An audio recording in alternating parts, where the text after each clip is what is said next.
Hi, welcome to the Sunday Gardener. We're looking at cutting back Aubretia. It's late May, almost June. Aubretia is a really common garden plant and it's very pretty, it looks great. This one tumbles all down the wall behind. But about this time of year it needs to be cut back, otherwise what happens with Aubretia, as you can see on this one, is it gets a very bald middle bit and all the flowers around the outside.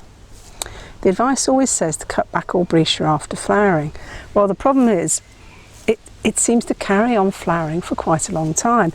This is right at the very end of May and there's quite a lot of flowers on it, and these flowers maybe linger through June and there's a reluctance to cut it back. But I've done this in the past and I've not cut it back, and that's why it's not as good in the centre of the plant as it could be. So even though you've got a few flowers on it, resist and cut it back.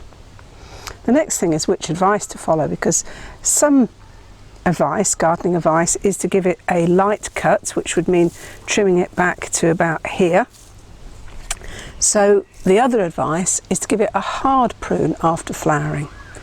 I guess if your Aubretia is in quite good shape and is already a neat mound and doesn't have this bald patch in the middle, you'll get away with a light prune, in which case all you need to do, and you can be quite savage about it, is just to cut it back a few inches. And you can do this all over, trimming it back,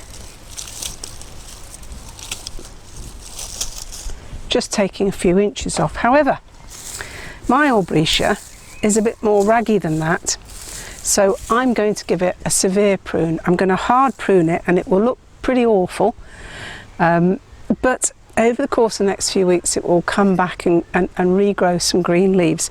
The important thing if you give it a hard prune, particularly if it's very, very hot and dry as it is at the moment, and that is to keep watering it, because it needs that water to put on a lot of leaf. So if your Aubretia has got out of hand over time and become very straggly and bare in the middle, then you need to be bold and give it a good haircut. So we'll just do a bit of this so that we can then see on camera what we're talking about here. So here we are, and I've cut it back, and as promised it does look a bit of a mess. A little bit like my husband's hair after he had his lockdown haircut from me, but as his hair did, well, the Aubretia, it will grow back, give it plenty of water. But if it's overgrown and you don't cut it back, then the problem will just get worse, and eventually the Aubretia will just look a real mess.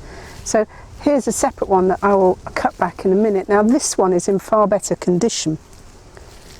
It's not got such bald patch, so that one I will give more of a light trim to. The other thing that's worth knowing about Aubretia is how it sets and makes up other little plants around it. We'll just take a look at that now.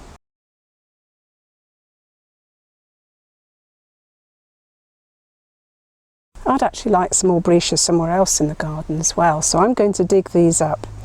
But don't transplant them straight away.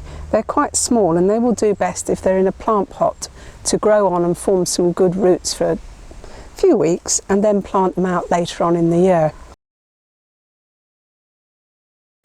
The other thing is the ground is absolutely bone dry because we've had this long period of hot, dry weather without any rain. It's in relation to this Aubretia and all plants, it's not a good idea to try and dig them out when it's bone dry. What's a better idea if you really need to move or dig something out now is to water it thoroughly. Just this patch, so I will water just this patch. I'm going to water the Aubretia anyway, but these as well. And when the ground's well soaked, you'll find it's much easier to get the plant out with its roots. If you try taking it out when it's bone dry, true of any of the plants, you will risk damaging the roots. So that's cutting back Aubretia, and now's the time to do it.